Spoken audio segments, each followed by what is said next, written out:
முன்னாள் மத்திய இணையமைச்சர் எல் முருகன் அவர்கள் விமான நிலையத்தில் பேசும்பொழுது ஜெயலலிதா அவர்கள் ராமர் கோயிலை ஆதரித்தார் என்றும் இதற்கு செய்தியாளர்கள் எதிர்ப்பு தெரிவிக்கவே அவர் கூறிய கருத்துக்கள் இன்றும் ராஜ்யசபா அவையில் குறிப்பாக உள்ளது என்றும் வேண்டுமென்றால் அதை ஆராய்ந்து கொள்ளுங்கள் என்றும் தெரிவித்தார். இன்றைக்கு வர போகிறாங்க, தியானம் பண்ண போகிறாங்க. எந்த அளவுக்கு வந்து எதற்காக இங்கே வந்து சென்னை தமிழ்நாடு தேர்ந்தெடுத்துருக்காங்க? இது ஒரு அரசியல் இதில் கேள்வி கேட்குறதுக்கு ஒன்றும் இல்லையே. அதாவது மாண்புமிகு பிரதமர் அவர்கள் இன்றையோட தேர்தல் கிட்டத்தட்ட ஒரு 3 மாத காலமாக தேர்தல் நடந்த அந்த தேர்தலானது நிறைவு பெறுகிறது. அவங்க போன வருஷம் கூட தேர்தல் முடிஞ்சோடனே தன்னுடைய தியானத்திற்காக உத்தரகாண்டில் போயிருந்தார். இந்த முறை நமக்கெல்லாம் பாக்கியம் தமிழ்நாட்டில் இருக்கிற கன்னியாகுமரிக்கு வருகை தந்திருக்கிறார். விவேகானந்தர் அவர்கள் இங்கு வந்து தியானம் செய்துவிட்டு இங்கிருந்து அமெரிக்காவுக்கு சென்றார்.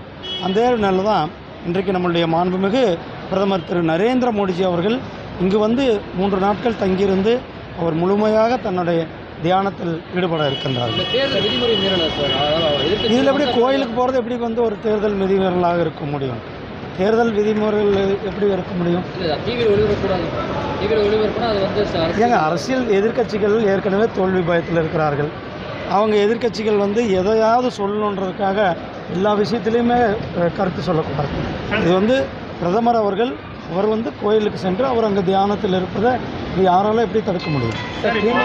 ஜெயக்குமார் வந்து இன்னைக்கு ஒரு ஆடியோ வந்து வெளியிட்டிருக்காரு. அவர் வந்து ஜெயலலிதா வந்து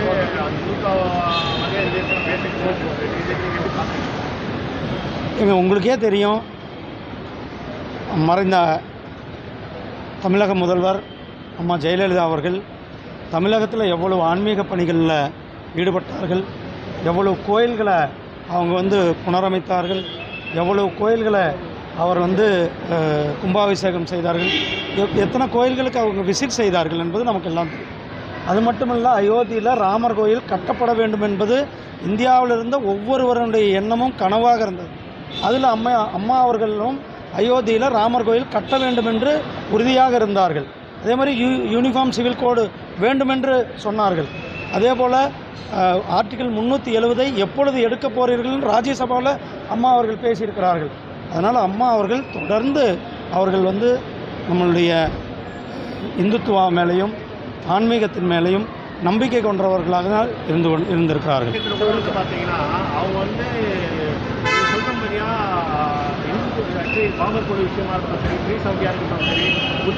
ஆனால் நான் இதுக்கு தெளிவாக விளக்கம் சொல்லிட்டேன். இது கோர்ட்டு கிடையாது ஆர்கியூமெண்ட் பண்ணுறதுக்கு. இது வந்து கோர்ட்டு கிடையாது ஆர்கியூமெண்ட் பண்ணுறதுக்கு. நான் வந்து என்னுடைய நிலைப்பாடை சொல்லியிருக்கேன். அம்மா அவங்களுடைய நிலைப்பாடு என்னன்றதை உங்களுக்கு சொல்லியிருக்கிறேன். அம்மா அவர்கள் ஆர்டிகிள் 370 வந்து ஆதரித்து பேசியிருக்கிறார்கள். அம்மா அவர்கள் அயோத்தியில் ராமர் கோயில் கட்டப்பட வேண்டும் என்று சொல்லியிருக்கிறார்கள். அம்மா அவர்கள் பல ஆலயங்களை புனரமைத்திருக்கிறார்கள் என்பது நாம் அனைவருக்கும் அறிந்தது. இதில் எந்த இதுவும் கிடையாது.